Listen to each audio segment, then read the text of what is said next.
So the Eagles will take on the Buccaneers in Tampa on Monday night in what is probably both teams' biggest test of the young season so far. The Buccaneers are a hungry team who were counted out before the season began, but after sprinting out to a 2-0 start, this game is a perfect opportunity for them to possibly prove themselves to be a legit playoff caliber team by beating a Super Bowl contender. But for the Philadelphia Eagles, this game is a perfect opportunity too, as after starting the season 2-0 but not playing up to their standard, this game is a chance to get back on track and play at the level that many had expected from them before the season began. However, it definitely won't be easy. So what do the Eagles have to do to take care of the upstart Bucs on Monday night? Well, we're going to talk all about it in this video today, so let's not waste any time and get straight into it. So the Philadelphia Eagles will face the Tampa Bay Buccaneers in the only matchup between undefeated teams this week. For the Eagles, they're coming off a game in which they dominated on the ground and were able to force 4 turnovers, which then led to them getting a win in their home opener over the Vikings. But they definitely could have played a lot better. I mean, at this point, I think everyone realizes that despite the Eagles being 2-0, they have yet to play their best ball. That's pretty much been the talk of Philadelphia ever since week 1, and although they did definitely look better last week offensively with the run game kind of unlocking things in the second half, they still have a lot to clean up on both sides of the ball. Obviously, Jason Kelce had those comments during the week saying that the current temperature of the team is that they're, quote,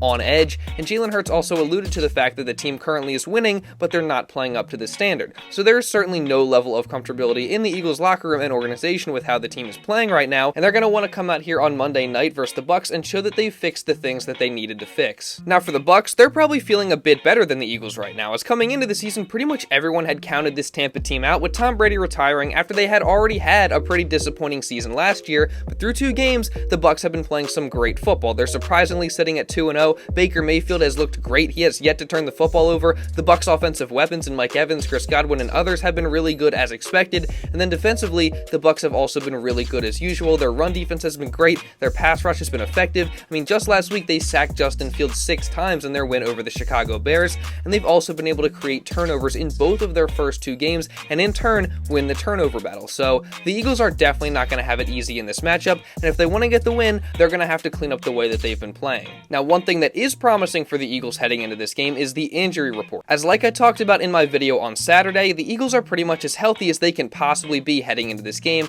I mean, they obviously do have a couple key guys on IR in Nakobe Dean and Avonte Maddox, which isn't good, but aside from them, the Eagles only have 2 other players set to miss this game, one being backup running back Boston Scott, who's dealing with a concussion, and then wide receiver 3 Quez Watkins is also out with a hamstring injury. Now, this is something that I think we're going to have to watch, not just for this game, because the Eagles will miss Quez's game-changing speed and ability to stretch the defense, even if he doesn't get the ball very much, but also it's something to watch as the season moves on, because this was supposed to be a bounce-back year for Quez Watkins, but through 2 games, he only has 2 catches for 17 yards on just 4 targets, and now that he's dealing with this hamstring injury, that derails his plans for a bounce-back year even more. I mean, a hamstring is one of those injuries that can linger on throughout a season. Watkins was already dealing with this problem during training camp, and now he's seemingly re-aggravated it in the Vikings game and will miss this Monday night matchup. Now, I'm not 100% sure if it's the same hamstring that was hurt during training camp, but I feel like it's safe to assume that it is. So hopefully this doesn't become an ongoing issue throughout the rest of the season, but specifically for this game, while of course it'll stink to not have him out there or Boston Scott, the Eagles should be just fine without them, and everyone else is healthy. I mean, guys that were out for last week's game in Reed Blankenship, James Bradberry, and Kenneth Gainwell are all good to go for this Monday night matchup versus the Bucs, so it's definitely good that the Eagles were able to get healthy during this mini bye week.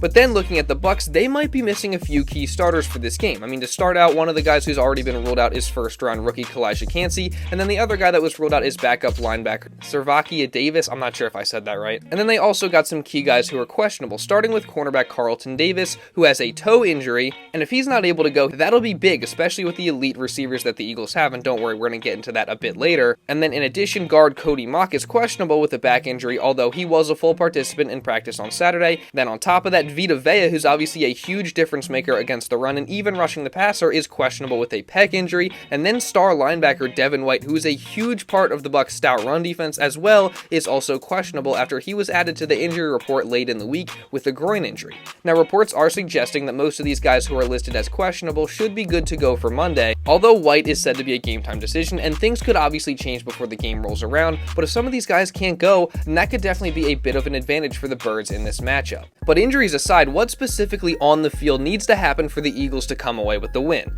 Well, let's get into that. So the Eagles defense is obviously gonna need to find a way to slow down Baker Mayfield and this Bucs offense, which has been playing well to start the year. I mean, Baker Mayfield has come out here in his first 2 games as a Buc and shocked a lot of people with how he started the season. I mean, he's been playing with a lot of confidence, he's been accurate throwing the football, he's been reading defense as well, and most importantly, he has not turned the football over. He hasn't even turned it over once yet in these first 2 games. So in this game, the Eagles are going to have to do what they can to make him uncomfortable. They're going to have to find ways to generate pressure on him and force him into some tough decisions and maybe create a couple turnovers. Now, we know that the Eagles are definitely very capable of doing this, especially with the crazy amount of really good pass rushers that they have. They've had a lot of success in the first 2 weeks getting to the quarterback and creating pressure. Jordan Davis and Jalen Carter in particular have been amazing creating pressure on the interior and also stopping the run. Josh Sweat has been great off the edge, and other guys have contributed as well. Now, the one guy that we're really waiting on to have a great game is Haason Reddick, as he's had a pretty slow start to the year while he continues to deal with a thumb injury, but as I talked about in my video on Saturday, it's only a matter of time before he has a breakthrough game and starts to dominate just like he was last year, and I expect him to have that breakthrough game on Monday night. I mean, Reddick is just too talented of a player to continue to be as quiet as he has been, and I think now 3 games into the season, he's due for a big performance, and if he has one, that could go a long way in helping the Eagles get the win, because again, it's going to be key for them to have a good effort from their pass rush. So hopefully Reddick, Carter, Sweat, Jordan Davis, and just all these other guys are able to have success in this game versus the Bucs offensive line, which hasn't exactly been the greatest to start the year either. But for that pass rush to be as effective as possible, the back end of the Eagles defense is going to have to hold up, and that's kind of been the problem in the first couple weeks, is that the pass rush has been able to get pressure, but they haven't been able to finish with the sack because coverage has been breaking down on the back end. Opposing offenses have been able to have success getting the ball out of the quarterback's hands quickly and attacking the middle of the field, with the Eagles linebackers not being the greatest in pass coverage. And also the Eagles defense has struggled at times in getting conservative at certain moments when the team has a lead. So those are things that they're definitely going to have to clean up in this matchup. Now, they will be getting some help this week with multiple guys returning from injury, as I said earlier, in James Bradberry and Reed Blankenship. So hopefully that gives a much needed boost to the Eagles pass defense, which has been pretty bad to start the year. So again, hopefully these guys returning from injury goes a long way in helping to shore that up, but it's definitely going to be tough with the elite receiving weapons that the Buccaneers have. Obviously, Mike Evans is an incredible player, and he continues to be one of the best receivers in the NFL. I mean, Evans is coming off a crazy performance versus the Bears defense, so the Eagles secondary is definitely going to have their hands full with him. And then the Bucs also have Chris Godwin, who continues to be a great complement to Evans, and Godwin is also a really good player in the slot, and Mike Evans can also play there as well. So I think we'll likely see James Bradberry in the slot matched up with those two a bit, with DeVonta Maddox obviously being done for the foreseeable future. And then a key is going to be the play of some of these backup cornerbacks that are going to see a lot more time for the Eagles with the injury to DeVonta Maddox, particularly Mario Goodrich, who's going to be the primary backup slot cornerback. He's going to see a ton of time in this game, but the Eagles coaching staff seems to have a good amount of confidence in him. Goodrich is not short on confidence himself, as he says he's not rattled at all stepping into this new role, so hopefully his confidence translates to him playing well and he's able to hold up. But again, if the defense is just able to hold up a bit better in coverage, I think then you'll see the pass rush be a little bit more effective, and they might be able to take over this game. Maybe they force Baker Mayfield to turn the ball over a few times. I mean, we know he's going to have to turn it over at some point, and I think he's due after not having one in either of these first 2 games. And the Eagles defense has the ability to force turnovers. We saw it multiple times last week, so hopefully they're able to continue to do that in this game. But then moving over to the offensive side, the Eagles are going to have a tough test because this Bucs defense is very good. They got a great group of pass rushers that have been very effective over the first couple weeks. Their coach Todd Bowles is a very good defensive mind who is going to try and throw a lot of different looks at Jalen Hurts, and he's not going to be afraid to send pressure either. And the Bucs run defense in addition is also very good too. Now, where the weakness could be on that Bucs defense is the back end and their secondary, especially if starting quarterback Carlton Davis can't go.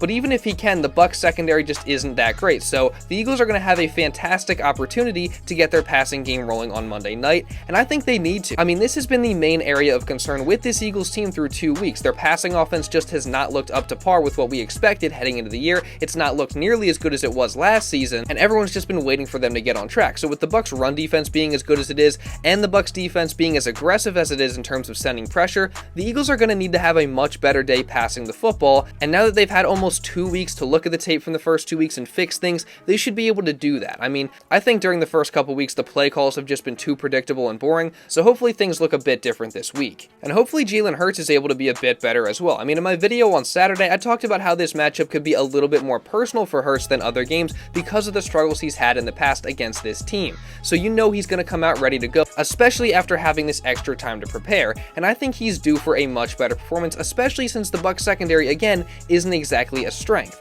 Now, what I'd like to see is the Eagles coaches get the ball out of Hurts' hands quickly against this Bucs pass rush. I want them to run a good amount of RPOs, run some timely screens against the blitz, and get Hurts into a rhythm early so that the Bucs defense is on their heels a little bit. If they're able to do that, I think you'll then see a much better day for Hurts in the passing offense, and maybe some of these other receiving weapons, which haven't really gotten too involved to start the year, have better performances. I mean, through 2 games, we still haven't really gotten a great performance from A.J. Brown. I think we saw last week some of that frustration boil over in that little dispute that him and Jalen Hurts had on the sideline that everyone wanted to make this huge deal out of when it really was no big deal at all. But still, after a performance where Brown only had 4 catches for 29 yards, the Eagles are definitely going to want to utilize him more because he's such a great player and a key part of this offense. So I think this week you could definitely see him have a big performance, especially if Carlton Davis isn't able to go. But regardless if he is or not, again, A.J. Brown is just too good to not have a breakthrough performance soon. And I think after last week and him not really seeing many targets until late in the game, again, you'll see the coaching staff try and get him more involved early, and I would not be surprised at all if A.J. Brown has a big day. But just for the team as a whole, I think the Eagles are going to come out here with their best performance of the season on Monday night. I mean, the reason I called this a golden opportunity or said that the Eagles are in perfect position to get right or whatever I end up making the title is that I think that this little mini bye week between the Thursday night game and the Monday night game is going to turn out to have been huge for them. I mean, they've had the opportunity to now regroup after having a quick 2 games in 5 days to start the year, and they got the chance to now look at the tape and really analyze it and see what they needed to improve upon and what issues they need to fix moving forward. And now they're going to get to go out against a seemingly good Bucs team, and hopefully they've now been able to clean up some of these issues and they look like a more dominant version of the Eagles that we all expected and that we know that they can be. And if they do come out here versus the Bucs and have a dominant performance on Monday night, it's going to remind everyone that the Eagles aren't going anywhere and they're still one of the best teams in the league. And for me personally, I'm just really excited for this game. It's felt like these 11 days between the Thursday night game and now this Monday night game have dragged on forever, but I think the Eagles will pay it off with a great performance. So I'm going to go with the Eagles to win by a final score of 35-21. But what do you guys think? Give me your score predictions down in the comments below. And also, if you did enjoy this video and want to see others like it coming in the future, again, make sure you subscribe and turn on notifications. Also, drop a like on this video if you did enjoy it to show some support. And also, if you want to watch another video talking about how this matchup with the Buccaneers is personal for Jalen Hurts and just other news that happened earlier in the week, you can go watch this right here. Now, with all that being said, that's pretty much all I got for this one, guys. So thank you all so much for watching, and I'll see you in the next video.